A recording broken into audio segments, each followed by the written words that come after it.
Welcome back, y'all. It's time for my dad, the thoughts and grades for Tennessee versus Georgia. Just to let you know how we do this, the grades for the coaches will be based off of their game plan and the plays that were called.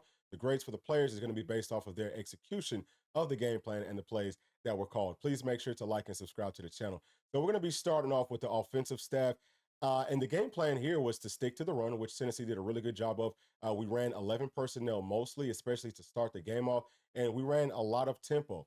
So all those things looked good. I thought Tennessee would have run more 12 personnel, which we did run, but not as much. So that's perfectly fine because the biggest point here is with 11 personnel, you're going to see lighter boxes based off of the numbers, but also based off of the players' sizes. So it should be easier for you to run it. And then with 12 personnel, you're going to see more people inside of the box and also bigger bodies. So it should, in theory, be more difficult for you to run on it. I think that Tennessee could, and we did run the football out of either personnel, but with the 12, you get a lot easier one-on-one coverage on the outside. So I thought that Tennessee would have tried to do more of that, but it's perfectly fine that they didn't. Now, on to some other parts of our game plan that was to get the football out of Nico's hands quickly.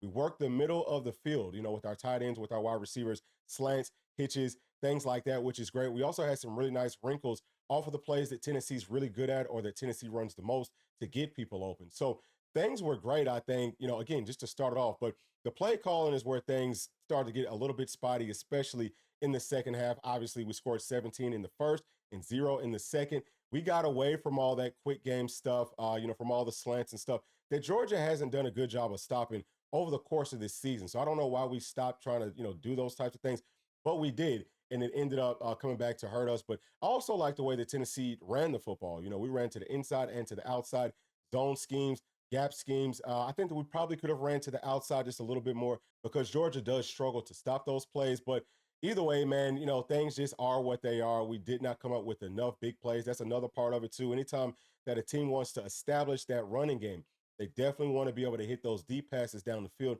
And Tennessee just did not hit on enough of those. But I also don't think that we tried enough of them. We could have taken more shots down the field. I was thinking, we might try 6 or 7 of them in this game. I think we only tried maybe 4 or 5, something like that. So just based off of the actual game plan and the plays that were called, I'm going to give Tennessee staff a B-. Now let's talk about Tennessee staff on defense. The game plan here was to try to play more coverage. Now we did blitz more than I had thought watching it live, but whenever we did blitz, we were only bringing 5, maybe sometimes 6, but I was hoping that it would be a lot more consistently bringing 6 and 7 because Georgia, it was obvious that they were scared of Tennessee's pass rush because Ole Miss had just took it to them. And, I will say this too about Georgia's offensive line. Number 71 didn't get the start at left tackle. He was their most inconsistent offensive lineman. And, that's where a lot of the pressure from Ole Miss actually came from. But in this game, Tennessee got to see, I think, number 57, who's a much better player in their entire offensive line, just looked way better without 71 out there. So things were different from that perspective. But, we also wanted to play a lot of, man coverage, cover 3, try to take away that middle, also Tampa 2. So all that type of stuff looked good. The problem with the defense is going to be pretty much the same thing that we talked about with our offenses, with the play calling in the second half.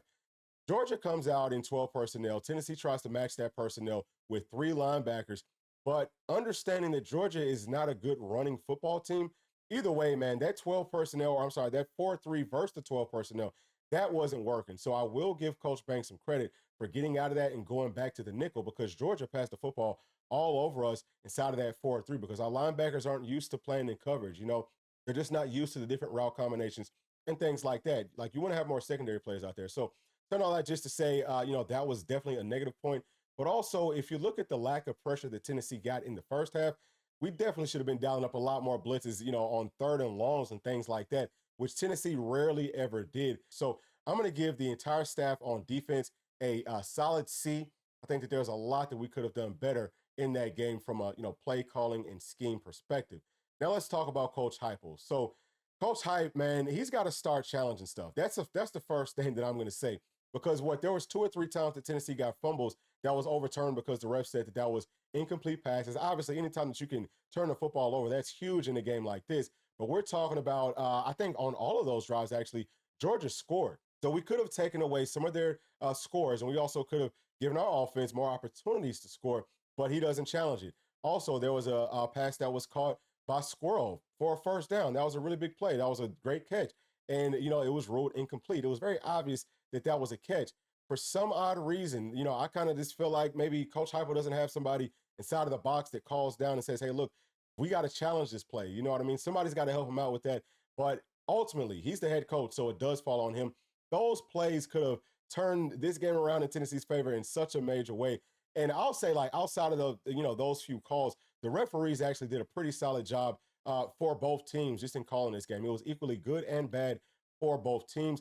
But yeah, I mean, we definitely need to start throwing that challenge flag more. I can't think of a single solitary time that Coach Heupel has ever thrown it. So that's number one. But also, just in looking at, again, the game plans for the offense and defense, really even special teams, things looked good there for the first half. But in the second half, we flat out got out coached by Georgia's staff. So I'm going to give Coach Heupel a C plus for his efforts out there.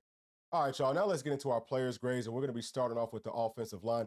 We're looking at their pass blocking grades from Pro Football Focus. This is all from last night. I take the grades with a grain of salt. I'm going to be focusing more on the pressure rate, on the sacks, on the hits, things like that. So the first thing that does jump out to me is that our team gave up a 40% pressure rate to Georgia last night. That's just unacceptable. That's absolutely horrible. But I think that our offensive line did a good job in pass protection. Now, you can have a high pressure rate, and it's not all coming from the offensive line. So let's keep that in mind. I will tell you right now that Peyton Lewis, he struggled in pass pro last night. He didn't know who to pick up. That's the main thing. And that 8.5 grade that he's got, that might actually be accurate. And you're seeing there saying that he gave up 40% pressure. But I do think that the offensive line did a really solid job in pass pro. I think that the run blocking was absolutely excellent. Our running backs averaged 5 yards per carry. We moved the ball on third and short, fourth and short. So we moved Georgia's front, whether the box was loaded or not. So I give our guys up front a lot of credit for that. But we'll start off with Lance Hurd. Pro Football Focus says that he gave up 0 sacks and 3 pressures. I think that he played very well at left tackle, whether that's pass blocking or if that's run blocking. It wasn't perfect, okay? Nobody that we're going to talk about today played a perfect game. He got beat sometimes, but I think that he more than held his own. Now let's come on down to Sprags. Pro Football Focus says that he gave up 0 sacks and 2 pressures. Now, I think that Sprags played well, especially run blocking. There was a couple of times where I see him getting up to the second level. He's blocking 2, 3 people, all that type of stuff, man. He was getting good movement. His pass blocking looked good, but I disagree that he didn't give up any sacks. It was one play where he's the only guy up front that's not blocking anybody, and the person that sacked Nico came right next to Sprags. So either way, man, I do think that he played well. So let's come on down to Coop. He looked dominant on some of the snaps, and then on some of the other ones, he looked like he was getting dominated. So it was kind of a tough game for him, but it was also kind of a good game for him.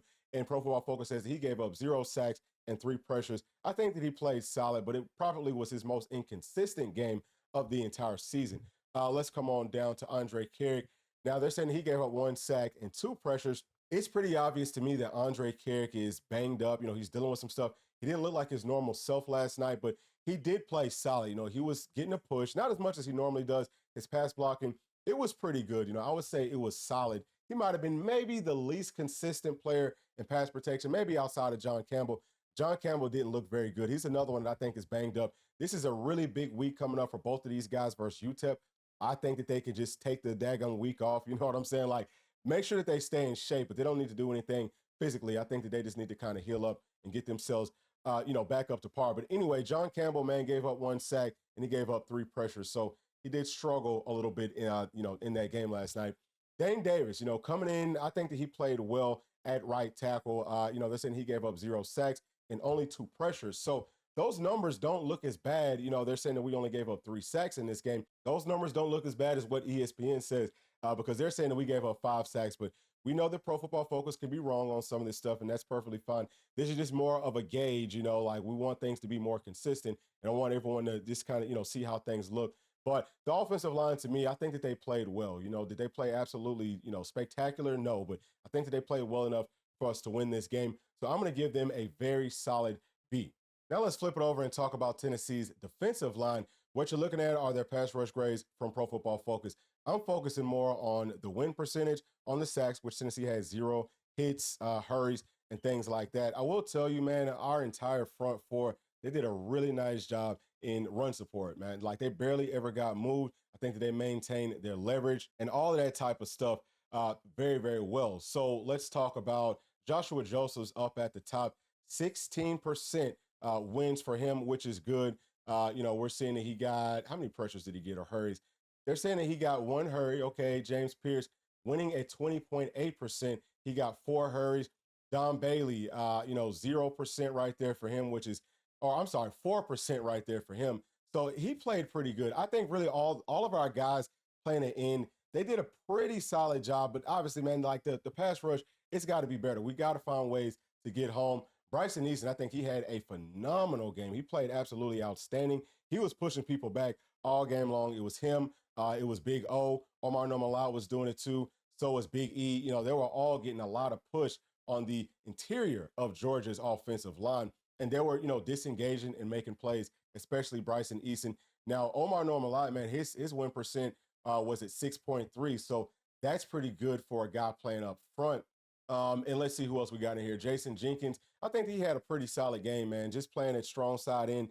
He didn't get a whole lot of pressure. I don't think on the quarterback, they're saying 14.3%, but it just didn't feel like that watching the film. So, he did have some wins, right? But, I think that really for him, it's more about just kind of like setting those edges and things like that. Jackson Moyd, he's another one, David Hobbs too. They both did a good job as some younger players of not really getting moved much versus Georgia's front. So I think that our entire front four actually played better than some people might think. Yeah, it does suck that we didn't get any sacks, but I think that they did pretty solid. So I'm going to give them a B- for their efforts last night. All right, y'all, now let's get into our skill players grades. We'll be starting off with the offense up at the top. Nico Iamaleava, he went 20 of 33, which is about 61%, but we know several big-time drops. He was very accurate last night, threw for 167 yards, 5.1 yards per attempt. No touchdowns, but no interceptions. He took very good care of the football. And he also, down here, it's saying that he ran the football 12 times for 24 yards, but ESPN factors in sacks, so he didn't run the football that many times, and he actually had more yards than that. But, man, he went out there and daggone balled out last night. I think that he had maybe his best game of, his entire career at Tennessee. If you look at, everything that was up against us, he played very well. I mean, he was very decisive with the football. He knew where to go. He's looking things off. And if he ever did kind of stare things down, which I can only think of one time, he threw the football straight to the dirt. So he wasn't not putting the football in harm's way. I think he actually threw the football away twice last night, which is great for him. But, man, making plays with his legs, getting us first downs, falling forward, scrambling out, extending plays, hitting people on the run, and just being on the money, people making all those drops. But I think that Nico absolutely balled. I cannot give him an A+ because he didn't have any touchdowns at all, but I'm going to give him a very solid A. Now let's come on down to D. Samp and our entire running back room. D. Samp balled out like he always does. 19 carries for 101 yards, 5.3 yards per carry with 1 touchdown. I think that he looked absolutely tremendous. Now, we talked about the offensive line did open up holes for him well, not just the offensive line, but also the tight ends. We'll talk about them here in just a second. But there were some times where he had to make some things happen on his own, where the play, there was really no room there, but he made things happen. Peyton Lewis did the same thing. 6 carries for 30 yards, also averaging 5 yards per carry. Now, Dylan Sampson did a good job in pass protection. He wasn't always the most dominant player there, but he held guys up enough that were blitzing to give Nico enough time to get the football out of his hands. And we cannot say the same thing about Peyton Lewis, right? Because he had no idea who to pick up. A lot of times he's just kind of standing there blocking absolutely nothing. But he is a true freshman. He's going to figure things out. But I think both of these guys played well, okay, outside of not picking up blocks and stuff. So if it wasn't for that, they'd probably be at about an A+ for me because they also didn't fumble, which has been big, especially for Dylan Sampson. But I'm going to give them a very solid A for what they did last night. You know what? Matter of fact, I'm going to give them an A- because it's tough to give him a solid A, just, giving up all that pressure on Nico. Now let's come on down to our wide receivers. Squirrel White, man, he was a dog out there. He made several tough catches, one of which was called back, but he balled out. I'm very proud of him. Brew does what he always does. All these guys do a good job blocking down the field. Chris Brazel, he only had 1 catch for 6 yards. He really should have had more than that. He had some drops. Squirrel had some drops too. Obviously Dante had a really big drop. That one hurt bad. And Dante, he's not even on this stat list, so he didn't really do much of anything. But the wide receivers from top to bottom, man, I think that they played hard, but they did not play as consistent as we needed for them to, especially in that second half. We need for them to start making plays, man. Like, they've got to start to do more than what they're doing. And maybe like with the exception of Squirrel White and probably Brew, but everyone else, man, like they really got to step up in a very major way. So I'm going to give this room a B-. Now let's go on to the tight ends, and we can see Miles Kitselman at the top. He had a really good game, but he also had a few critical drops himself. I think that Holden Stays looked good out there as well. But, man, really for them, the run blocking was tremendous. They had several pancakes. I think that they look good kind of, blocking on the outside and down the field and things like that. So they looked good from top to bottom. I'm going to give that group a very solid A minus. If it wasn't for the drops, especially for Miles Kitterman, they would have probably like an A plus because they played very well. Now, I want to move on down to the defense, but let's start off with our linebackers, man. I think that Arion Carter played pretty solid. I mean, he definitely didn't have his best game, missed a couple of run fits, but he also made some nice plays. Just as far as pass coverage goes, we all know about that one touchdown that was given up right over his head. He was in actually a pretty good spot. That was just a really well thrown football. He has to learn how to finish, though. You know what I'm saying? Like he's taking steps forward every now and then, but he's got to learn how to finish on some of those big time critical plays. And hopefully he will get there, before this season is over with. But, I think that he played pretty solid. And then we'll come on down to Jalen Smith. He had 4 tackles. I think that he played pretty good too. Now, Tennessee's linebackers and really everybody, we always talk about covering grass. There was times, man, when Carson Beck had 4 or 5 seconds. So, I mean, it's impossible to cover anybody in any sort of a, coverage scheme for 4 to 5 seconds. But I did see Jalen Smith, man, kind of like covering grass. But you could tell that he was kind of trying to find people, but he just, because of how long things were transpiring, he just got stuck in one spot. So he did give up some big time passes down the field just from covering grass. And, I also think that guys like Jeremiah Telander, he played pretty solid. He was a little bit more physical, taking on blocks than he has been before. But, it wasn't perfect from anybody. Like we talked about, we ran a lot more 4-3 in this game. So Caleb Perry, I think he looked pretty solid. He looked pretty consistent. But same thing, man. It's just all about just being consistent throughout the entire game, making plays and getting us off the field. I don't feel like our linebackers did a lot of that last night. I'm going to give them a B minus for how they played. Now let's talk about Tennessee's star position because Boo Carter, man, as a true freshman, he kind of struggled some last night. And Georgia definitely targeted him, and that's going to happen. Like good teams are going to target your true freshman players, and Georgia has some things schemed up that made it difficult for Boo to, stay in good coverage on those players. But either way, man, he did some nice things. I think Christian Harrison did some nice things. We all know about that fumble that he picked up that they called back. But, these guys do a good job of coming down in run support and playing with leverage. Missed a couple tackles here and there, but I think that overall, it was a pretty solid game by our star position. I'm going to also give them a B minus. Now let's talk about Tennessee safeties. Right up at the top, Will Brooks led the team in tackles with 7. He did a really nice job, I think, in run support. But man, Georgia did try to find him with Oscar Delp, and I'm not going to really too much blame Will Brooks for this. Some of that stuff, man, it's hard to cover. You know what I'm saying? Like we're talking about slot fades or wheel routes, things like that. Could the coverage have been better from him? Absolutely, it definitely could have. But I'm not too mad at Will Brooks for how he played from top to bottom. I think that guys like Andre Turrentine, I think that he played pretty well. He tried to be physical. He came down and run support quick. He knew exactly where plays were going. I think that he looked pretty good in pass coverage. There was that one time, and this was kind of earlier in the game, but it's a long pass that's thrown, and Andre Turrentine could have very easily made a play on the football, but he tries to make a play on the player. He ends up missing the player, misses the ball, and, that was like a 40 or 50-yard game. So that wouldn't really hurt us. Either way, I think that he played pretty solid, from top to bottom. Christian Charles, he looked good, especially, talking about run support. Kobe Thomas, he looked pretty good just in, taking on blocks and things like that.